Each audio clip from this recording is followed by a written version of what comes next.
Thank you.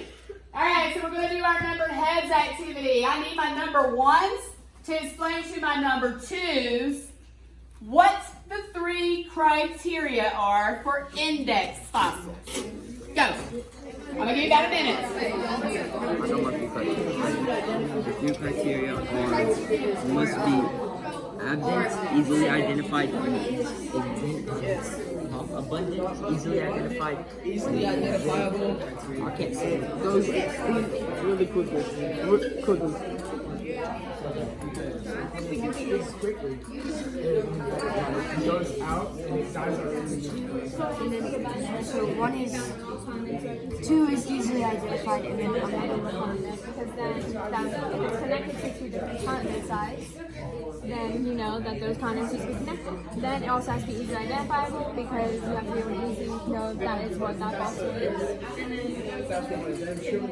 because you know what's layered on, which would be the same age as the layer. The relative age.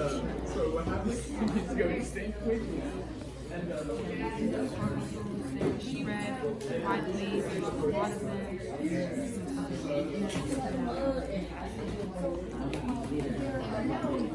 So index all of the continents, abundant, all of the continents. Be able to go, or They they also did go extinct quickly, I think we're trying to say, and they're identifiable to everyone, all scientists.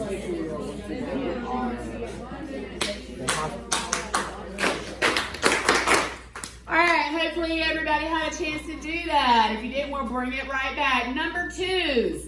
I need my number twos to explain to my number ones the difference between relative age and absolute age.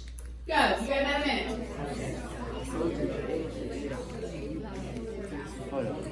Yeah, relative age compared to other rocks, absolute age is how much?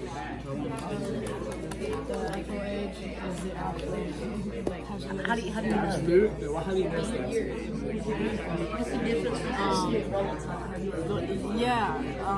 It was absolute age is like is exactly or not right. Yeah.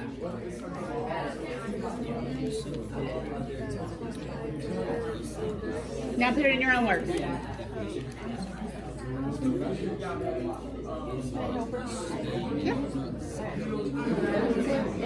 Is around about the definite age, but absolute age is a definite age. Absolute is kind of like set in a point. So you know exactly when you died. That's absolutely so relative is like a guess. You don't know exactly where it is, You but know, like you know the the time period. span where it should. So like you know the time. It doesn't matter. That's what It the doesn't matter. Something after, you can say the dinosaurs were kind of like in between, like they're like say they're in the middle of it.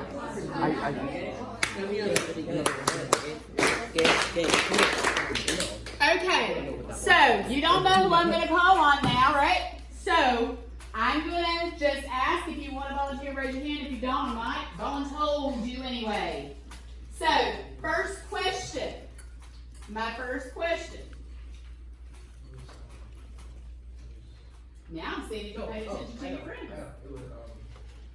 It was the 3 criteria for index The fossils. 3 criteria for index fossils. What are they? Give me one. Okay, so one was they have to be abundant. One. They have to be abundant, he said. They would have to be able to go they'd have to be able to go extinct easily after, like a couple years after. Extinct quickly. Easily identifiable. Good job. Good job. Anybody else have anything they want to add? Now, my number twos. You explain to my number ones the difference between relative age and absolute age. Perlia. What is the difference between relative age and absolute age? Relative age is around age, the absolute age is closer to the age, or if the absolute age, the definite age. Is she right? Y'all help her out. Yes. Anything else? You want to give me your version? Relative age is like a guess of how old it is or how young it is. Is it a guess? An estimation of how old or young it is. And then absolute is the exact. Okay. I would say it's like guessing where it is based on what's around it. So you see Based on what's around it. law of superposition on stuff, trying to see what's around it and where it would be. Absolute is like this is where it is. That's what time period it was. Law of superposition. Very good. Which states what, Gabe? That It doesn't matter what number. that the top layers are the youngest and the bottom are the oldest. Good job. Unless. Unless there's an intrusion or extrusion. Good job. Now, see, you said he's a number what? This part I just added an extra question in, right? Because that wasn't actually the question, but thank you. All right, so looking back at our learning goal, I can't explain how the absolute age of index fossils can support the relative age of fossils and rock layers. Who wants to help me answer that? All right, Julia, help me. You can do it.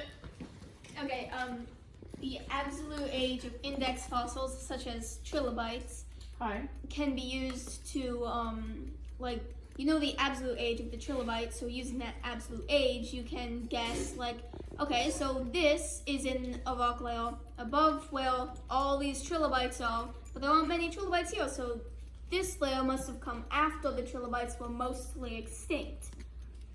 Okay. Or, you know, can also be various rock layers around it based off of how many index fossils there are or aren't. And then you can do what? Compare it to? You can compare it to layers above and below it. I'm going to add. If it's supposed to be in a certain era of the time, you can know, okay, trilobites stop here, this is when the new era might start because trilobites were in this era. Good job. All right. For any index fossil, right? Anything else? Anybody want to add? Good job. Nice review. Nice number head activity. All right. We're going to go ahead and